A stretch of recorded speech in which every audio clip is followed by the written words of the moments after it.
Good morning and welcome to another Gribbly's Folly Sunday Antisocial Hour. That time each week when I smoke my pipe and complain about humanity while answering all of its questions. If you're a piece of humanity out there with an itching, burning, swollen, pulsating, throbbing question for me, leave it in the comments below with the hashtag AskGribbs. I shot a wedding yesterday all day in the hot, hot sun. And I got super dehydrated, so I have a splitting headache this morning.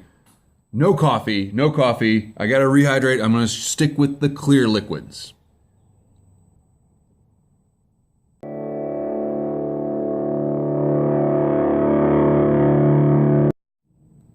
Have I ever told you about Gribbly's surefire headache remedy? I'll just very quickly. Okay, you got a headache, right? Here's what you do. You drink a liter of water, right? You drink a Red Bull. You drink a shot of bourbon. You take 4 ibuprofen and you run 1 mile. And if your head still hurts, it's a brain tumor. Gribbly's headache remedy and 100% accurate cancer diagnosis. All right. Let's get to your questions. We got a bunch of them today. First, thank you all so much for joining RYTPC. Things are happening over there. We have 27 members. And we are discussing, and we're basically just discussing. It's kind of what you do on an internet forum, I guess. Briar Report asks, "What is a board? Is it another name for a forum?" I think so. They used to be called bulletin boards back before there was a World Wide Web, when it was just the internet. Northern Bohemian says, "I'm not going to join a text forum. I've had serious problems with them in the past." Norbo, we all know the problem is that you can't read. You've had serious problems in the past. Well, it was like, yeah, we got a text forum infestation the other year. Had to call Terminex. Elwood Maker says the YTPC is already on a service where you can automatically upload your video when you upload it on YouTube, so they back up your channel for free. Basically, the service is called BitchOot. I'm not saying that I would never join a service called BitchOot, but if I did, I would want more for my involvement than pipe videos. Seriously, Elwood, I think that is good information to have, and please post that in RYTPC as we prepare the YouTube seed vault for the coming tobacco apocalypse. My head really does feel better. The shot of bourbon was the last step, and man, I didn't run a mile. Typing Piper asks Gribbs, "Is ambassador higher in social standing than mayor?" Asking for a friend. And John Galdieri also called me an ambassador for my creation of RYTPC. And let me just stop this right here. My understanding is that there is only one office in the executive branch of the YTPC, and that is mayor. There is no vice mayor. There is no dog catcher. There's no Federal Bureau of Mayorship. It's just the mayor. And even if there were an office of ambassador, that's not for me. I do not work in official capacities. I like to work behind the scenes. If anything, I'm more like Robert Kennedy, like meeting in the back channel with the Russians and all that stuff. To answer your question, no, I don't think ambassador is a higher social standing, but I think that the guy that meets with the Russians to prevent the Cuban Missile Crisis from becoming World War III, he deserves a little credit. Dirty Boots asks Gribbs, "Any thoughts on why diseases induced by tobacco smoking are not on the deaths or diseases of despair list, unlike alcohol and drug abuse?" That's a good question. It's a good question. I have not known many drug addicts, but I have known many nicotine addicts. And I think that they're more functional longer in their lives, but it's a horrible, horrible death. So, is it better to OD on heroin or die of lung cancer at 65? And which is more brought on by despair? I think that it's labeling drug overdoses and complications from addiction, diseases of despair, is maybe overly simplistic. I had to look this up. Diseases of despair are diseases brought on by poverty and economic stagnation and basically the conditions in which you live. And this is a primarily American thing. And I think that's very true. I think there's a lot of validity to that. But I'm not sure that, for example, some kid who overdoses at 19, I'm not sure that's really from that sort of despair. Probably there's some despair involved. I mean, there's definitely some despair involved, but maybe not economic despair. And so I don't know. I think tobacco smoking is more prevalent among economically depressed populations. But again, I haven't really, I've never read the study. I've just heard that. And again, this is not, this is different. By the way, I'm smoking my Missouri Meerschaum Diplomat Apple with Old Dark Fired in there. Somebody was asking, hang on, let me find the question. It was A3006. He says the Cobb coloration project has been derailed. No, sir. It's just working really well. While we're on the subject, Blake MDCCCXXVII, it's a weird combination of letters. What could that mean? Says, what stem did you put on your Dagner? Well, if this were my Dagner and not my Missouri Meerschaum Diplomat Apple, this stem is basically a straight black Missouri Meerschaum stem that fits right in to the space where the stubby stem was on the Dagner. Not on this pipe, not on the Diplomat Apple, but if I were showing you my Dagner, that's what would be the case. But to fully answer the question, I think it's important to say pipe smoking is not an act of despair, right? Cigarette smoking, yeah, like addictive cigarette smoking, I can definitely see that comes about from that sort of despair. This is a luxury item. This is like, oh, I saved a little bit of money and so I can buy an extra tin of tobacco. Like, this is not like I've got to take this portion of my paycheck and go down to the gas station and buy some Newports. It's a different thing. And that sort of raises questions about the difference between enjoyment and addiction. And can you enjoy something if you're impoverished? Like, maybe there's people out there that just want to smoke 2 packs a day. Maybe they really enjoy it. And who are we to say they shouldn't? Speaking of buying an extra tin, Andy Stiltner says, where can I send a re-released tin of Elizabethan mixture when it comes out? Hell. You can send it straight to hell.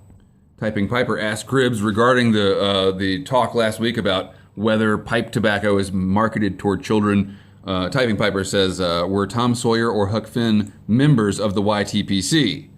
If so, those kids are cool and I applaud them smoking. No, they were not, because YouTube hadn't been invented yet. Now, were they members of some sort of, Pony Express, U.S. mail circa, middle 19th century community of pipers? I don't know, but I don't think either of them were literate. So maybe they, I guess they probably just met down at the general store and smoked a pipe with Norbo, who's also illiterate. Mayor Tant asked Gribbs, Super Mario Maker 2 was just released. This game allows the user to create and play custom Super Mario levels. Asked Gribbs, would you play that on your gaming channel? Sure, yeah, what platform is it released for? Because I don't have any video game machines. I have my computer, which kind of plays Minecraft, and if it's something I can play, I would definitely play it. I'm a big Mario fan. Fireplug1701D says, ask Gribbs, what happened to your Minecraft channel? Funny you should ask. I got burned out is what happened, and life took over, and I'm just too busy to spend that much time playing Minecraft. However, if you pay attention to that space, subscribe to Gribbs Grinds. I'll put a link down below. Subscribe to Gribbs Grinds. Wait, I'm gonna make a note to put a link. Link to Gribbs Grinds. And okay, we'll put some links in and I'll definitely do it. We're gonna link to Gribbs Grinds. Go over there, subscribe. Something might happen soon. Thank you all for your comments on my most recent Pinhole Project video, Analog Agony, where I was ranting about the differences in film and black and white versus color and all of that. Grant by the River says, I like the waterfall in color. Ask Gribbs, does that mean I am a hipster?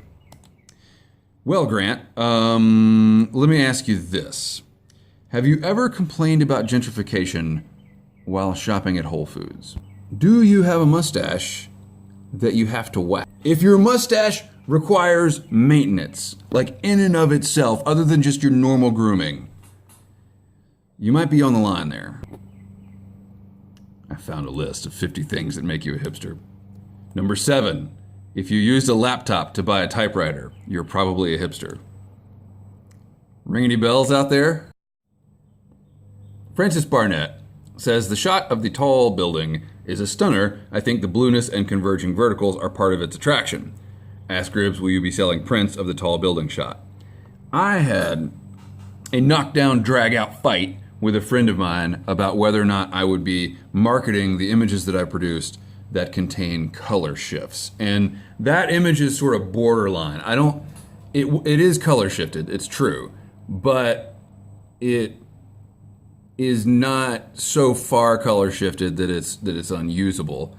So what's happening, I figured out the problem. What's happening is that I'm unable to maintain a steady temperature during development, even though I bought a sous vide cooker for $50 on Amazon. I spent $50 on this. It ought to be perfect.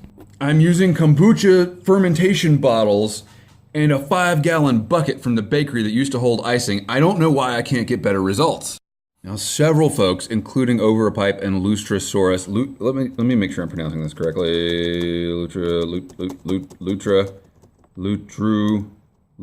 Lutrasaurus and Overpipe both said I need to lighten up a bit. Basically, they said, you know, that these errors that are being produced in the process are actually maybe not errors, maybe they're features rather than bugs. And I want to talk about that because I did have this fight with my friend. There is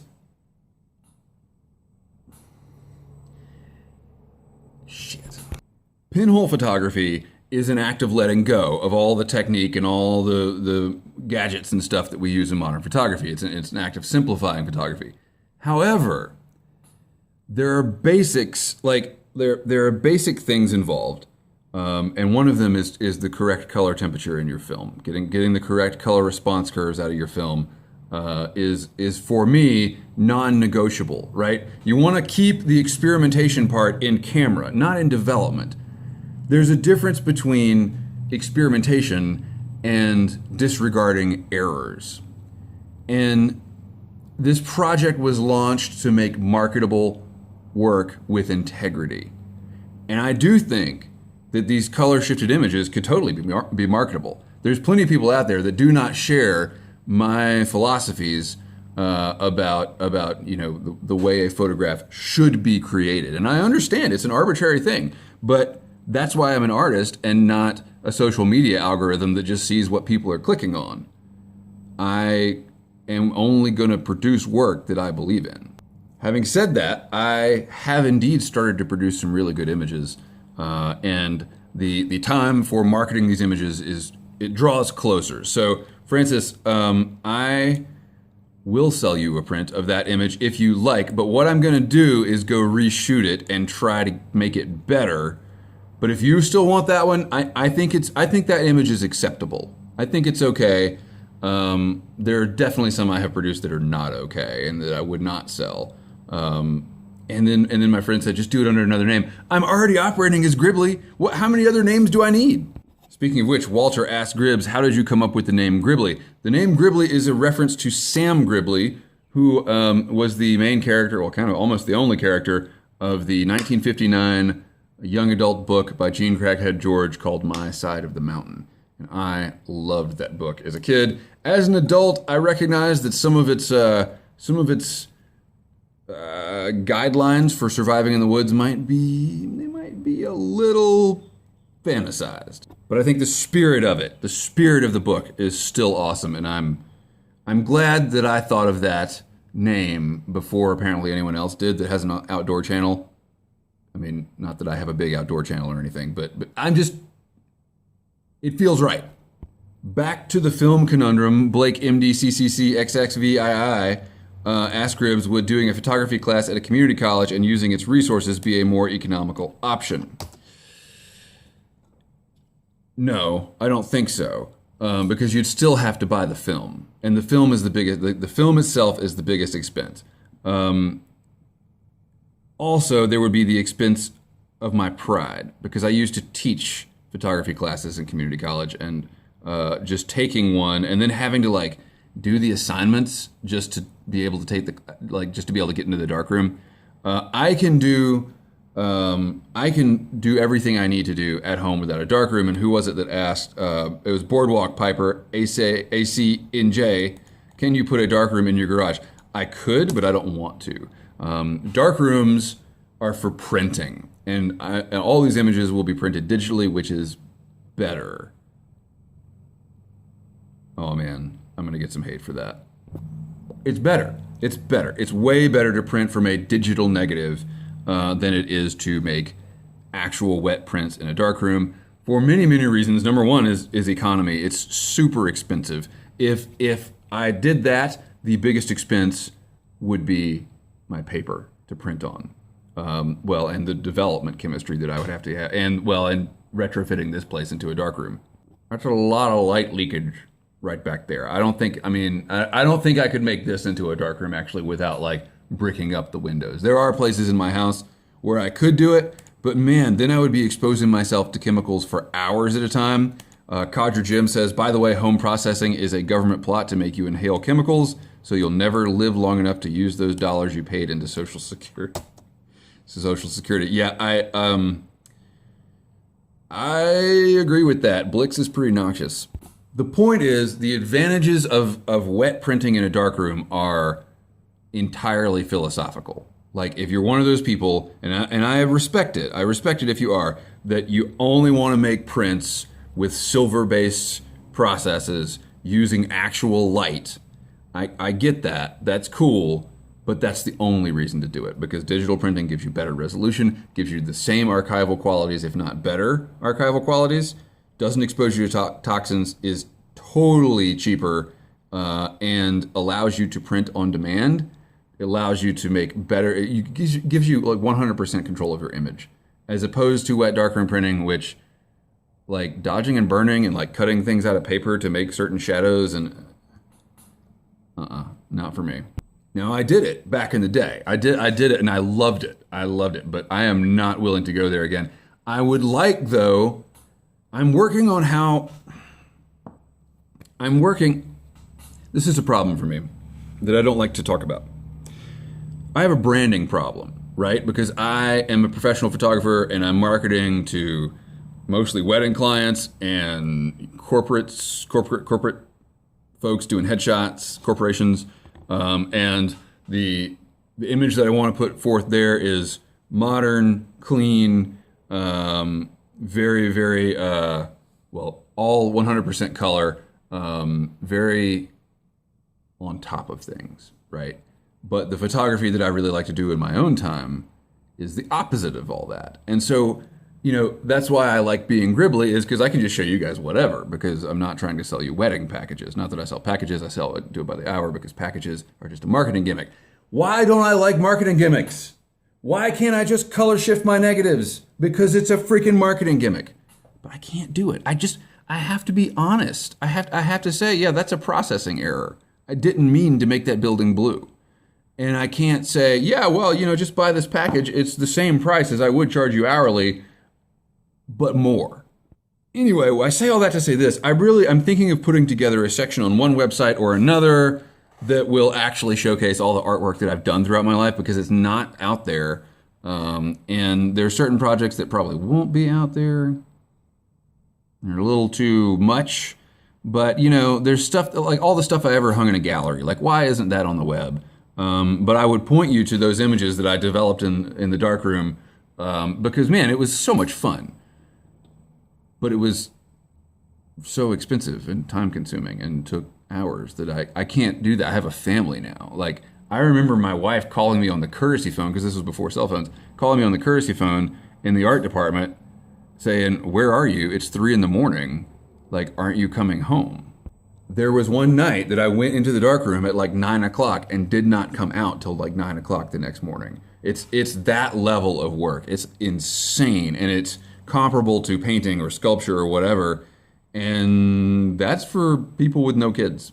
Road Glide Sully says, by the way, chicks dig guys who can develop film. I've never noticed that, but I appreciate you saying so. Oh, and guess what? Paladin Piper says, oh, and by the way, you so sexy. That is all. That's what I wanted to hear. Thank you. Bearded Skywalker says, why worry about people thinking that you are sexy because you smoke a pipe? Smoking a pipe is sexier than smoking a cigar, or at least that's what I've been told. Can we talk just a minute about smoking and oral fixations? Because have you guys seen cigars? Like, do they remind you of anything? Anyway, I mean, not that a pipe can't also appear symbolic. And there are some that appear very symbolic that I'm like, whoa, like, why would you? I mean, okay. Whatever. If that's your thing, that's your thing. But it seems like you're making a statement. The point is, I'm just not going to make that point. Never mind. It's going to be a long one. We are down to the miscellaneous questions that don't relate to specifically to other videos I was doing. So, Iron Rails and Pipe Dreams posted some of his train photography, and this is a special kind of photography, and I personally love it. But it's very specific. Great shots, Andrew. Very good stuff. Lutrasaurus says, ask Gribbs, as a level 50 shaman, which is correct concerning the elements? Are the Greeks correct with the earth, water, air, fire, and ether? Or do the Chinese have the truth of it with wood, fire, earth, metal, and water? What do you say, sir? Both are incorrect. There's a principle out there that I learned about in physics of light in college. And I have no memory of what this principle is called, but the idea is that if you have some things, like the more of those things that you have, the more likely it is that they're actually made up of something more fundamental. So if you have a periodic table full of 160 elements or whatever it is, it's more likely that instead of 160 individual, how many things are on the periodic table? I can't get that wrong. 118 elements, 118 confirmed elements. So if you have all 118 things, it's much more likely that instead of individual things, you've got different configurations of the same things. And that is true. You've got your electrons and your neutrons and your protons and your, anyway, it's all just fermions and bosons. What are those? I don't know. My level 50 shaman take is this. We can get all high and mighty and say, oh, we understand the universe because we know that it's all just fermions and bosons interacting. And there's electrons and they interact with the protons. Let me ask you this. What is an electron? Like, oh, well, it's a negatively charged particle. No. What is an electron? My kid is in a great phase where he's asking what everything is for. Like, what is, he says, what's that? What is my bike for? What is your bike for? Well, it's for riding to get from one place to another in an enjoyable manner. But what he's asking is, what is the purpose of these things? And I'm not necessarily trying to say that electrons have a purpose, but they sure do make up a whole lot of the universe.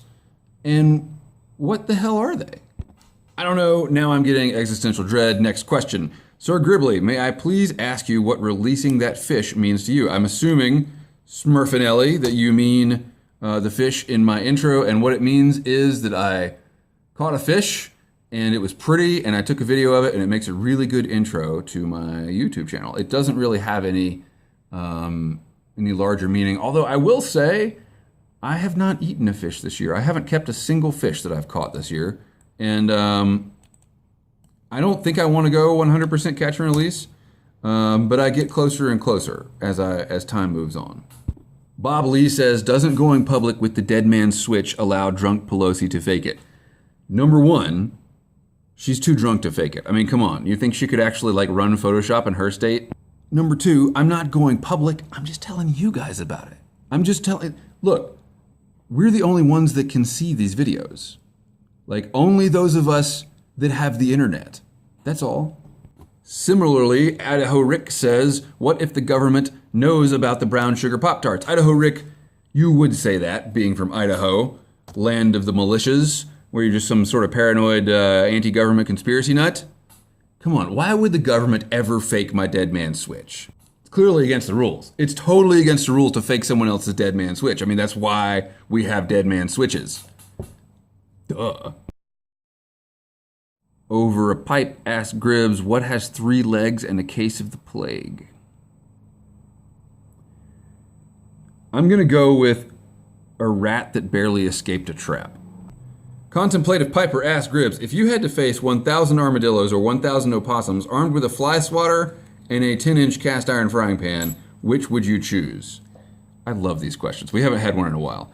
I'm going to go with the opossums because I'm pretty sure that their fighting capabilities are equal. I mean, an armadillo is just a possum with a shell on it, right? So I'm gonna take the animal that is less armored, and I don't even think I would use the fly swatter. I would just use the frying pan. Contemplative Piper, what are some books you recommend? Well, My Side of the Mountain. I also really recommend Cormac McCarthy's No Country for Old Men. The movie is great, but the book is better. I would recommend To Kill a Mockingbird by Harper Lee. I would recommend House of Leaves by Mark Danielewski. Atlas Shrugged by Ayn Rand. Not that I necessarily am a subscriber to all of her beliefs, but I think it's a really, really different idea from what we're presented by a lot of our culture. And I think it's an eye-opening book to a certain way of thinking. Not that you have to think that way when you're done with it. I like Heinlein's Moon is a Harsh Mistress. I'm also very into certain Stephen King books. There are certain books. It is a masterpiece. The Stand is really, really, really good.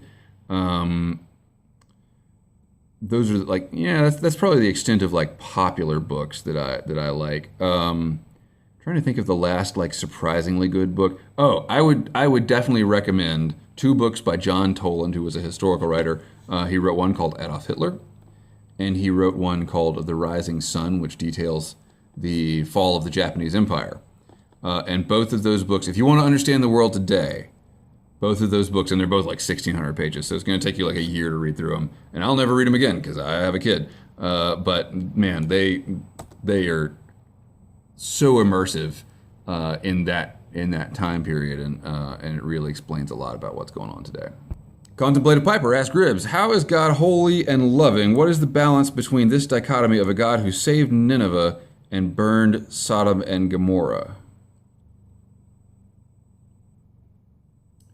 Can we go back to the fermions and bosons? I don't feel like we can really discuss this without pointing out that there is a tremendous misunderstanding about the city of Sodom in the Old Testament, specifically in Ezekiel. God compares, I'm reading from Wikipedia. This is not my own thought. God compares Jerusalem to Sodom, saying, Sodom never did what you and your daughters have done. That doesn't relate to what I'm saying. He explains that the sin of Sodom was that she and her daughters were arrogant, overfed, and unconcerned. They did not help the poor and needy. They were haughty and did detestable things before me.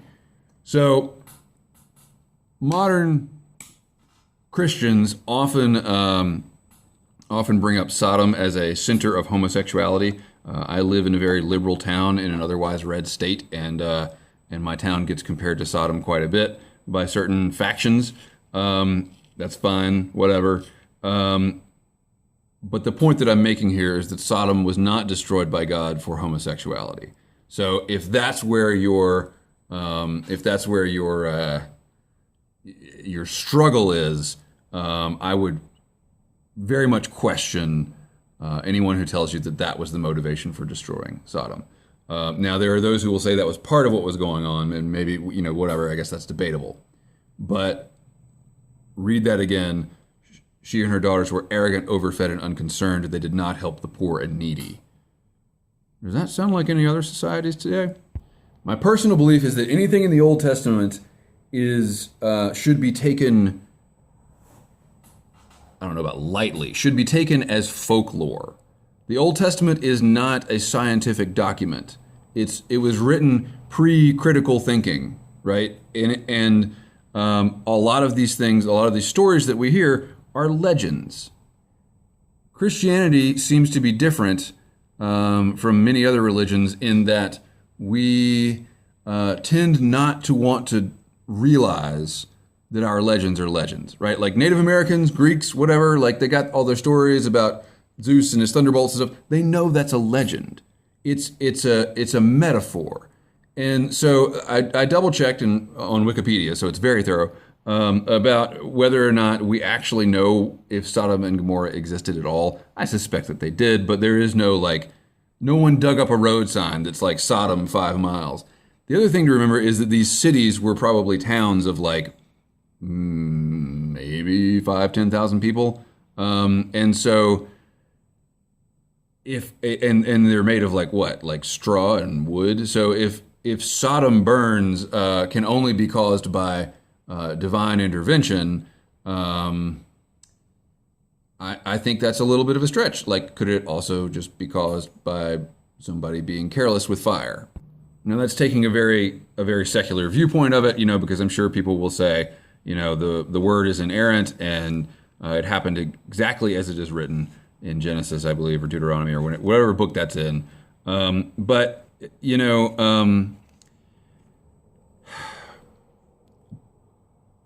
did Lot's wife really turn into a pillar of salt when she looked back at Sodom? Like, did that really happen? Or is that a reference to the fact that she was there, that she became infertile? Because salt in biblical times was a metaphor for infertility. I don't know. No one knows. No one knows. What I think is important to speak directly to your struggle is that you look at what's consistent throughout the scripture, which is, if you look at everything Christ said, then the destruction of Sodom is, well, number one, it doesn't make any sense. Number two, if it did make sense, it would make a lot more sense that God destroyed Sodom because they were not being good Christians. They did not help other people. They were arrogant and overfed, right? As opposed to there was a bunch of dudes having sex. The struggle to merge. I'm just anticipating what Norbo is going to say. He's illiterate. He's never read this stuff. All right. The struggle to merge the gods of the Old Testament and the New Testament is one that is well documented and tense throughout the history of Christianity. And the deal is these books do not tell us about God. They tell us what their writers thought about God. And a lot happened between the time when Genesis was written and the time when the gospel was written. A lot happened. People made lots of strides in their thinking. And so that's the way I've always kind of thought of it is, these things are useful, these things are illustrative, but they shouldn't be taken to be like, accurate, factual accounts of things that happened. They should be taken as cultural metaphors. When you get into the New Testament, at least you've got quotes, right? At least you've got like, here's this thing this dude said, and he said this was the most important thing. So, you can not believe it, that's fine. Or you can believe it literally, that's fine. But when you believe it literally, the things that he said don't line up with some of these other things. So how can you believe it literally? Let's move on. It's hot down here. Forgot that when we move on from the religion question, we get to the politics question. Cobbett of the Shire asks Gribbs, as you are an ambassador, I'm not, but can you tell me, was the British ambassador right in his assessment of President Trump? Of course he was. Of course. The president has a personality disorder. Clearly. The president clearly has a personality disorder. And what that means is that he is completely incompetent in anything that does not serve the personality disorder. I'm not a doctor, I'm not a shrink, but it looks like narcissistic personality disorder to me. He behaves in predictable ways, whether it helps him or not, that are consistent with, the dark triad personality disorders. And so, of course, he would be an incompetent diplomat. Of course he would be, because that is only ancillary to his job of reinforcing and inflating his own ego. Like, he is not president to be president. He is president to make Donald Trump more bigger, vainer, whatever. It's just an ego game. Where it gets dangerous is when those ego games are played, when they are writ large on a global scale. They're like Hitler and Stalin. Look at the millions of lives that were lost because Hitler and Stalin had a dick measuring contest. While we're here, look at Mike Pence. Look at Mike Pence visiting the shelters, visiting the concentration camps and saying, oh, we're taking such great care of these people. Did you read the New Testament, Mike Pence? The Bible says civil government is ordained by God. I say that's bullshit. There is no government ordained by God. I'm not going to invest any government with that weight. And so when someone like Mike Pence says, oh, well, we've got to follow these laws, even if I don't like it, even if I really hate mistreating these people, we've got these laws in the government, and the government is ordained by God. And so if it contradicts the basic message of the gospel, that's totally fine. Federal government was ordained by assholes. And we'd all do well to remember that. We love to beat each other. That's our thing. That's what we do as human beings. We love to beat the shit out of each other. And we like to tell ourselves that we're good people if we all get together and come up with a system, a fair system, for deciding who among us gets to hold the stick. But we're still beating each other. Well, this took a radically different turn from the rest of the video, huh? How about that? Well, anyway, this week there's going to be some good photography videos coming up. I haven't been fishing in weeks. I've been really busy. But I'm also thinking I've got some pipe videos coming up. I might even have something completely new coming up. And like I said, go subscribe to Gribs Grinds if you're into gaming, specifically Minecraft. Thank you all for watching. I will see you on r/YTPC on Reddit. If you have any questions, leave them down below with the hashtag AskGribs. And keep the ends out for the ties, but can't believe I fudged my closing line. Keep the ends out for the ties that bind. Have a good week.